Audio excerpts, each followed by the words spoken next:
अस्सलाम वालेकुम। ये दो साइज़ आते हैं जी इसमें। ये एक मुर्गी के अंडे का साइज़ है और ये पिजन का है।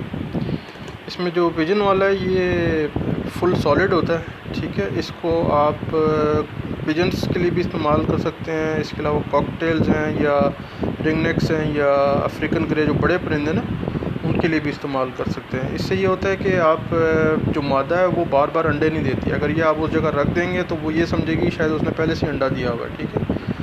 तो एक तो उनका जो एग बाइंडिंग, अंडे ज़्यादा देने से उनका जो एग बाइंडिंग वाला सिस्टम है वो ठीक हो जाता है इससे। और दूसरा ये, अगर आप उसके जो ऑलरेडी अंडे हैं उसके बीच में अगर ये रख देंगे तो जो बच्चे निकलेंगे उनके ऊपर बोझ नहीं पड़ता। इसका ये होता है कि वो ऊपर बैठ जाती है तो फिर छोटे जो बच्चे होते हैं ना, उनकी टांगें जो हैं वो फिर खुल जाती हैं, ऐसे टेढ़ी हो जाती हैं वज़न से। तो इससे फिर ये होता है कि ये अगर अंडे पड़े रहते हैं तो उसके ऊपर दबाव फिर जो है वो कम आता है। तो ये इसके लिए भी इस्तेमाल करते हैं इसको, ठीक है। तो इसमें आपको दोनों साइज़ मिल जाएंगे। ये मेरे पास ये भी साइज़ हैं और आपको ये मुर्गी के साइज़ भी मिल जाएंगे। ये अंदर से हॉलो होता है, ठीक है, अंदर से खाली होता है। इसमें ये हल्का वाला है और ये फुल सॉलिड होता है प्लास्टिक का, ये भारी होता है। इसमें तो दोनों साइज़ आपको मिल जाएंगे।